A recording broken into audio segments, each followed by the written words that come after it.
Hey everyone, welcome to my channel. तो ये है हिंदी व्याकरण ग्रेड 6 की, जिसमें हम करेंगे हिंदी वर्तनी का मानकीकरण। हिंदी हमारी राजभाषा है। भारत सरकार के केंद्रीय हिंदी निदेशालय द्वारा वर्णों, शब्दों तथा वर्तनी में एक रूपता लाने के लिए इसका मानकीकरण मतलब स्टैंडर्डाइजेशन किया गया है, जिससे कि हिंदी वर्तनी में एक रूपता लाई जा सके, मतलब कि उसको सेम किया जा सके। एक रूपता मीन्स सेम किया जा सके। अब आपको पता होगा, राजकीय काम मतलब जितने भी गवर्नमेंट ऑफिशियल्स काम होते हैं तो वो सब क्या होता है, हिंदी में किए जाते हैं। तो उसी के लिए क्या है, एक रूपता लाने के लिए कि सब चीज़ सेम रहे, तो उसका क्या किया गया है, स्टैंडर्डाइजेशन किया गया है। वही हम इस चैप्टर में पढ़ने वाले हैं। जिन व्यंजनों में खड़ी पाई का प्रयोग होता है उनके संयुक्त रूप उनकी खड़ी पाई को हटाकर बनाए जाएं। अब देखो, खड़ी पाई किसे कहते हैं। खड़ी पाई, जैसे यहाँ पे आप देखो स्नान लिखा हुआ है, स्नान। अगर मैं इसको आधा सा को पूरा सा बना दूँ और फिर लिखूँ तो ये लिख पढ़ा जाएगा स्नान, लेकिन यहाँ पे है स्नान। स्नान का मतलब होता है नहाना, राइट। तो खड़ी पाई क्या है, ये जो आपका डंडा है ना, दैट इज़ योर खड़ी पाई। आपको क्या करना है, इसको हटाना है। जब आपकी ये हट जाएगी, हट के क्या बनेगी, आपके संयुक्त रूप बनेंगे, मतलब जैसे संख्या, लग्न, विघ्न, बच्चा, सज्जन, अरण्य, पत्ता, स्वास्थ्य, ध्वज, अन्य, प्यार, गुब्बारा, दिल्ली, श्वान, राष्ट्र, स्नान। ये सारे वर्ड्स कैसे हैं, खड़ी पाई हटाकर बनाए गए हैं। क और फा के संयुक्ताक्षर इस प्रकार बनाए जाएं, जैसे कि का के संयुक्ताक्षर कैसे बनाए जाएंगे, चक्कर, शक्ल, रफ्तार, दफ्तर। ठीक है ना, समझ में आ रहा है। तो इसमें अब का और फा में तो खड़ी पाई होती नहीं है, तो इसके हम कैसे बना रहे हैं, आधा का करके, ठीक है, और आधा फा। अब ड, ढ, ट, ठ, द, ह के संयुक्ताक्षर उन वर्णों के नीचे हल चिन्ह लगाकर बनाया जाए। जैसे कि अगर जहाँ पे भी इस तरह के वर्ड्स आ जाएं, ये 6 वर्ड्स आ जाएं, तो हमें क्या करना है, हल चिन्ह लगाना है। हल चिन्ह क्या होता है, इस तरह का जो होता है ये हल चिन्ह कहलाता है। जैसे आप यहाँ लिखोगे गुड्डा, लट्टू, गद्दा, चिन्ह, विद्यालय आदि। तो जब हम गद्दा, या तो मैं लिखूंगी गद्दा, तो गद्दा अगर लिखा हलंत नहीं लगाया तो इसको क्या पढ़ा जाएगा, आप गद्दा बोलोगे, गद्दा नहीं बोलोगे। लेकिन मुझे गद्दा पढ़ना है तो मैंने क्या लगाया, यहाँ पे हलंत लगाया। समझ में आया। तो इसको कहते हैं हल चिन्ह। हलंत में बोल रही हूँ, ये संस्कृत का वर्ड है, हलंत इसी को कहते हैं, और हिंदी में इसको हल चिन्ह बोलते हैं। ठीक है। नई वर्तनी के अनुसार जब संयुक्ताक्षरों में दूसरे व्यंजन के साथ ई की मात्रा का प्रयोग किया जाए तो ई की मात्रा का प्रयोग संबंधित व्यंजनों के तत्काल पूर्व ही किया जाए, पूरे संयुक्ताक्षर के साथ नहीं। जैसे कि अब उन्होंने कहा कि जब हम छोटी ई की मात्रा का इस्तेमाल कर रहे हैं इन वर्ड्स के साथ, तो हमें क्या करना है, इन वर्ड से पहले यूज़ करना है। मतलब कि जैसे गुड्डा है, अब इसमें तो कोई वर्ड नहीं बन रहा, ठीक है। जैसे यहाँ पे द्वितीय है ना, तो यहाँ पे जो हलंत लग रहा है, अगर आप देखो तो इसी के साथ क्या लगाई है, छोटी की मात्रा लगाई है। ऐसी बुद्धिमान में द में हलंत लग रहा है, लेकिन उसी के साथ क्या लगाई है, छोटी ई की मात्रा लगाई है। चिह्नित में भी क्या किया, हलंत लगाया है, लेकिन उसी के साथ छोटी ई मात्रा लगाई है।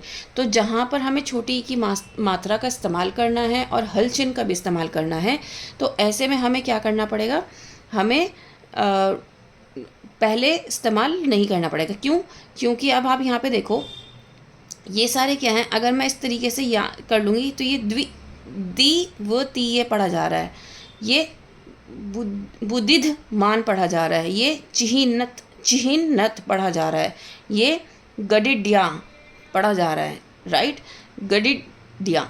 जबकि हमें क्या करना है, इसके साथ इस्तेमाल ऐसे नहीं करना है, हमें कैसे करना है, द्वितीय दूसरा वर्ड जो है उसके ऊपर मात्रा लगानी है। जो ये वर्ड है इसके साथ मात्रा लगाकर उसके बाद वाला जो वर्ड है उस पर मात्रा लगानी है, छोटी ई की। द्वितीय, बुद्धिमान, देखो हलंत के एकदम बाद वाले वर्ड पे मात्रा लगानी है। गड्डियाँ, समझ में आया। तो अगर इस तरीके से मात्रा लगाई हुई है कि जिस पे हलंत है उसी पे आप मात्रा लगाओगे, दैट इज़ अशुद्ध पाठ, दैट इज़ रॉन्ग। लेकिन हमें कैसे करना है, शुद्ध कैसे बनाना है, हल चिन्ह के एकदम बाद क्या करना है, हमें ई की मात्रा को लगाना है। विभक्ति या कारक चिन्ह संज्ञा शब्दों से अलग लिखे जाएं, जैसे कि रमेश ने। अब रमेश क्या है, ये हमारा एक नाउन है, संज्ञा है। ने क्या है, ने हमारा कारक है, राइट। ऐसे ही ये क्या है, रमेश ने, ये गलत लिखा हुआ है ना, क्योंकि सब कुछ मिला के लिख दिया, कारक और संज्ञा को मिलाकर लिखा गया है। तो यहाँ पर हमें रमेश ने कैसे लिखना पड़ेगा, रमेश ने। अब ऐसे सर्वनाम को अगर हम कारक के साथ मिला देंगे तो वो भी गलत है। उसने अगर ऐसे लिखा तो ये गलत है।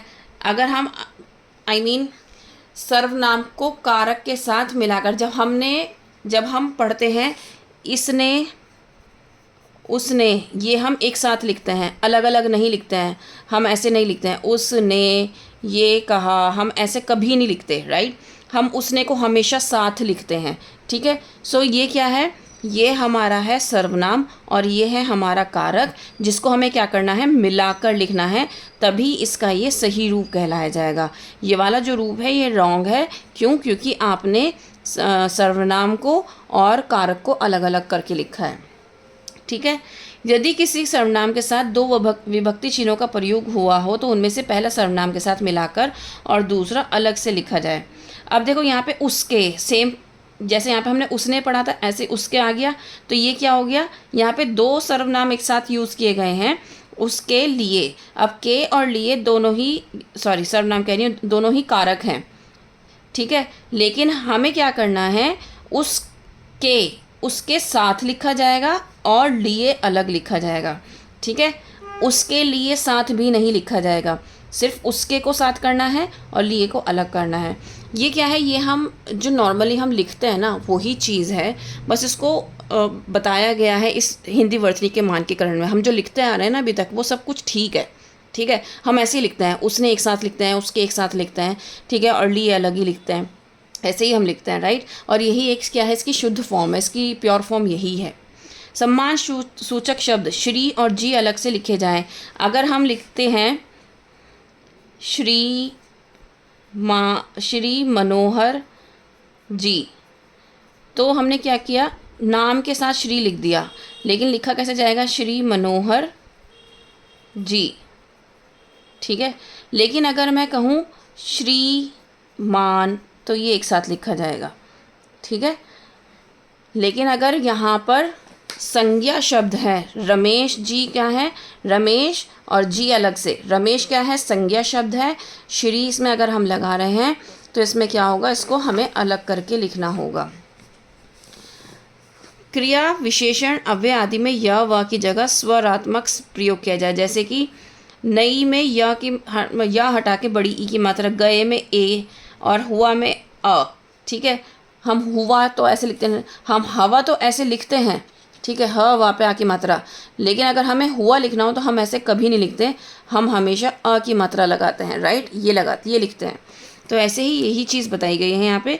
और यहाँ पर अगर देखो, यहाँ पे स्थाई है, स्थाई, तो ये गलत है। यहाँ पर हमें क्या लगाना पड़ेगा, य की मात्रा लगा, या बड़ी की मात्रा।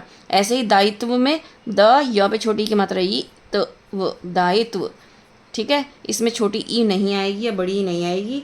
जहाँ पर या का इस्तेमाल होना है वहाँ पर या ही होगा, और जहाँ पर ई का इस्तेमाल होना है वहाँ पर ई का ही होगा। चूँकि अंग्रेज़ी, अरबी, फ़ारसी के अनेक शब्द हिंदी भाषा के अंग बन चुके हैं, इसलिए वे हिंदी रूप में स्वीकार्य हैं। जैसे कि कलम, कत्ल, किला, दाग, अखबार की जगह कलम, कत्ल, किला, दाग, अखबार। यहाँ यह बात ध्यान में रखनी चाहिए, यदि नुक्ते के कारण शब्द के अर्थ का अंतर बताना आवश्यक हो तो नुक्ता अवश्य लगाया जाना चाहिए। तो ये जो डॉट है दैट इज़ नुक्ता। देखो, जब मैं इसको पढ़ रही हूँ ना, इसको मैंने पढ़ा कलम, ठीक है, लेकिन इसको मैं जब पढ़ रही हूँ तो इसको पढ़ रही हूँ कलम, ठीक है। तो नुक्ते का फ़र्क पड़ जाता है, ठीक है। ये पढ़ा मैंने कत्ल, लेकिन ये पढ़ा कत्ल, ठीक है। अब आप मेरे बोलने का अंदाज़ समझ रहे होंगे, किला, किला, दाग, दाग, अखबार, अखबार। तो फ़र्क समझ में आया, नुक्ता लगाने से और बगैर नुक्ते के हम कैसे पढ़ेंगे। ऐसे ही जैसे राज होता है, अब डिफरेंस समझ में आना चाहिए कि अगर हम नुक्ता नहीं लगा रहे हैं तो अगर उसकी मीनिंग चेंज नहीं हो रहा है तब तो बात ठीक है, लेकिन अगर मीनिंग ही चेंज हो जाए तब हमें नुक्ता लगाना ज़रूरी है। जैसे कि यहाँ पे राज है, राज का मतलब होता है शासन करना, किसी पर राज करना। राज, राज मतलब किसी का रहस्य छुपा के रखना।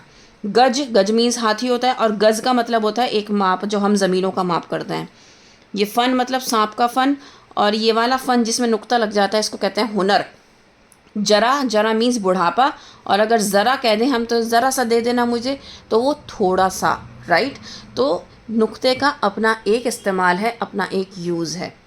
कुछ शब्दों के दो दो रूप प्रचलित हैं, वे दोनों रूप ही मान्य है, जैसे कि गर्दन का गर्दन, कुर्सी का कुर्सी। मतलब इस तरीके से भी हम जब बच्चे को पढ़ाना सिखाते हैं ना फर्स्ट सेकंड क्लास में, तो हम इस तरीके से सिखाते हैं। का में छोटे की मात्रा कु, र कुर, सा में बड़ी की मात्रा सी, कुर्सी। याद आया आपको? लेकिन जैसे जैसे हम बड़े होते जाते हैं तो हम कुर्सी को ऐसे लिखना स्टार्ट कर देते हैं, क्योंकि हम र में बड़ी की मात्रा में र लगाना सीख जाते हैं ना। तो दोनों ही वर्ड्स क्या हैं, बिल्कुल करेक्ट हैं। जो हमने बचपन में सीखा वो भी, और जो हम अब पढ़ रहे हैं वो भी। पूर्वकालिक क्रियाओं में कर क्रिया में मिलाकर लिखा जाए, जैसे कि खाकर। अब ये जो खाकर है ये गलत है। क्यों? क्योंकि इसमें क्या करना है, क्रिया से मिलाकर आपको कारक को लिखना है। तो खाकर, ठीक है, खाकर मैं खाना खाकर जाऊंगी, तो खाकर जाऊंगी, तो खाकर मुझे साथ लिखना है। कुछ तत्सम शब्दों के अंत का हल चिन्ह हिंदी में लुप्त हो चुका है, अतः शब्दों के हल चिन्ह के बिना लिखा जा सकता है। जैसे कि हम महान की जगह महान ऐसे लिखते हैं, हम कभी भी हल चिन्ह नहीं लगाते। भगवान में भी हल चिन्ह नहीं लगाते, विद्वान में भी हल चिन्ह नहीं लगाते। तो ये विलुप्त हो चुके हैं, मतलब खो चुके हैं। अगर आप ऐसे बगैर हल चिन्ह के भी लिखोगे, दैट इज़ करेक्ट, ठीक है। अब संस्कृत के दुख शब्द को दुख के रूप में लिखा जाता है। जब आप संस्कृत लिखोगे ना, तो संस्कृत में अगर आपने ऐसे दुख लिख दिया ना, ये रॉन्ग हो जाएगा, क्योंकि आपको वहाँ पे ये आप कॉलन लगाने ज़रूरी होते हैं। संस्कृत के कुछ रूल्स थोड़े से डिफरेंट होते हैं, वहाँ पर हल चिन्ह लगाना, हलंत लगाना बहुत ज़रूरी होता है, ठीक है। तो आप संस्कृत को और हिंदी को मिक्सअप नहीं कर सकते हो। लेकिन जैसे कि संस्कृत में दुख होता है, बीच में कॉलन आता है, लेकिन हिंदी में उसको हम दुख ऐसे लिख देते हैं बगैर कॉलन के, एंड वो करेक्ट है, ठीक है। अब देखो, अब कुछ ऐसे होते हैं, पहले हम क्या करते थे, चंचल ऐसे भी लिखा जाता है, लेकिन अब हम क्या लगाने लगे हैं, उसके ऊपर बिंदी लगाने लगे हैं। ये क्या है, गंगा। पहले गंगा ऐसे लिखा जाता था, अब ऐसे लिखते हैं। संपादक, दोनों तरीके से ठीक है, ठीक है। ऐसे ठंडा ऐसे भी लिखा जाता है, ऐसे भी। कुछ जगहों पे आप लिखा देखोगे इस तरीके से, अंत और अंत, संबंध, संबंध। तो ये जो पहले के वर्ड्स हैं, जो पुराना रूप है और नया रूप है, वो दोनों ही करेक्ट है। ऐसे ही खट्टी, खट्टी, गड्डी, गड्डी, यहाँ पर हल चिन्ह लगा के लगाया गया है नए वाले रूप में। लेकिन पहले वाले रूप में क्या होता था कि उसी के नीचे वर्ड्स को लिखा जाता था। जहाँ पे भी आपको कुछ वर्ड्स गिवन है, जैसे कि रद्दी, द्वार, ब्रह्म, पत्ता, भक्त, विद्या, युद्ध, चिन्ह, प्रहलाद, शक्ति। और इसी तरीके से अगर मैं गोंद को लिखना है, तो यहाँ पे हम ओ की मात्रा के साथ कभी भी ए आई ओ औ, ई ए आई ओ औ के साथ हम कभी भी चंद्र बिंदु नहीं लगाएंगे। जैसे कि गोंद लिखना है, तो मुझे यहाँ पे क्या लगानी पड़ेगी, ये बिंदु लगानी पड़ेगी, सिर्फ बिंदु लगानी पड़ेगी, ठीक है। जैसे छींक, तो इसमें भी सिर्फ बिंदु। चोंच, जोंक, तो इसमें मैं क्या लगा रही हूँ, ये बिंदु लगा रही हूँ। ये इसका सही तरीका है, दैट इज़ रॉन्ग अगर मैं उसमें चंद्र बिंदु लगाऊंगी, ठीक है। उम्मीद करती हूँ कि ये आपके लिए हेल्पफुल रहा होगा, और ये आपको समझ में भी आया होगा। फिर मैं आपके लिए नेक्स्ट वीडियो लेकर आऊँगी, जिसमें नेक्स्ट चैप्टर हम करेंगे। That's all for today, thank you.